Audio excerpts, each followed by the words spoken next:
हे राम, माता जी कहने वाली एक्ट्रेस दयाबेन की टीवी इंडस्ट्री में अलग ही पहचान है और ये हम सबको इतने सालों में पता चल ही गया है।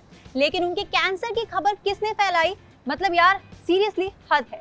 अब आपको बता देती हूँ तो हमारी प्यारी दयाबेन के बारे में एक ऐसी खबर सामने आई है जिसे सुनकर आपको बहुत बड़ा झटका लग सकता है। आज मैं बात कर रही हूँ रील दयाबेन की नहीं, बल्कि उस कैरेक्टर को प्ले करने वाली दिशा वकानी की।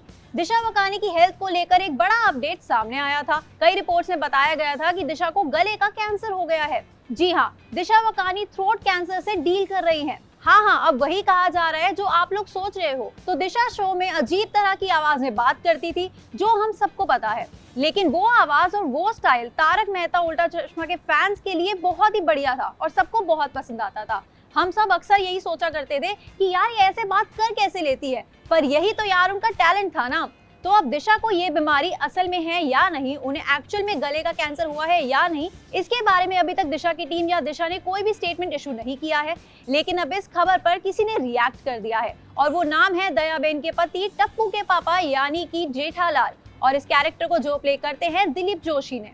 तो दिलीप जोशी ने किसी मीडिया हाउस से बात करते हुए बताया है कि उन्हें ये न्यूज सुनने के बाद लगातार कॉल्स पे कॉल्स आ रहे हैं।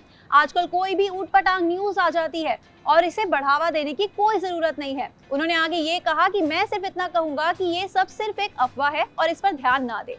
दिलीप जोशी के साथ साथ तारक मेहता शो के प्रोड्यूसर यानी कि असीत मोदी ने भी इस पर रिएक्शन अपना दे दिया है। तो उन्होंने कहा है कि मुझे इस बारे में कुछ नहीं पता। उन्होंने आगे कहा कि सोशल मीडिया पर लाइक्स और क्लिकबेट के लिए किसी भी तरह की खबरें आने लगती हैं।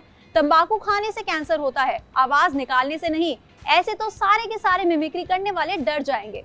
वैसे इसी के साथ आपको मैं ये भी बता देती हूँ कि दिशा वकानी ने अपनी अजीबोगरीब आवाज के बारे में एक बार 2010 में बात भी की थी। लेकिन भगवान की ब्लेसिंग है उन पर कि उन्हें कभी भी इस आवाज की वजह से कोई नुकसान नहीं हुआ और ना ही उन्हें गले की कोई भी प्रॉब्लम हुई। अब आप सोचो, इसी आवाज के साथ वो हर दिन 11 से 12 घंटे लगातार शूट करती थी। अब आपको तो ये भी पता है कि दिशा वकानी ने तारक मेहता का उल्टा चश्मा सीरियल को 2019 में बाय बाय बोल दिया था और उसकी वजह थी उनकी मैटरनिटी लीव।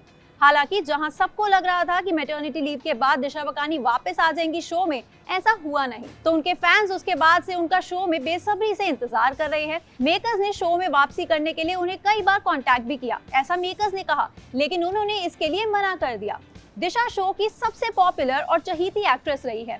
इनफैक्ट ये भी माना जाता है कि उनकी उस शो में सबसे ज्यादा फैन फॉलोइंग है और वो इसलिए क्योंकि वो उस तरह से बात करती हैं और दयाबेन के कैरेक्टर को जान दे देती है, और इसलिए शायद लोगों के लिए किसी और एक्ट्रेस को उनके रूप में देखना एक्सेप्टेबल नहीं है। और क्योंकि वो कैरेक्टर इतना आइकॉनिक है दयाबेन का कि जब से दिशा वकानी ने शो छोड़ा है तब से उनके कैरेक्टर को बिल्कुल खत्म ही कर दिया गया है।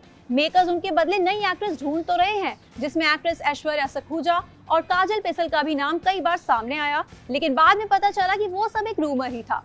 और हैरानी की बात तो वैसे यहाँ ये भी है कि दिशा के बाद इस शो को कई एक्टर्स ने बाय बाय बोल दिया, जिसमें सबसे लेटेस्ट नाम है तारक मेहता प्ले करने वाले शैलेश लोढ़ा का। बाकी यार इसके साथ हम सब तो यही चाहेंगे कि ये खबर सिर्फ और सिर्फ एक रूमर हो और इसमें कोई भी सच्चाई ना हो और हमारी दयाबेन यानी कि दिशा वकानी बिल्कुल ठीक हो। लेकिन हमें इंतजार जरूर रहेगा दिशा वकानी के किसी क्लियर स्टेटमेंट का।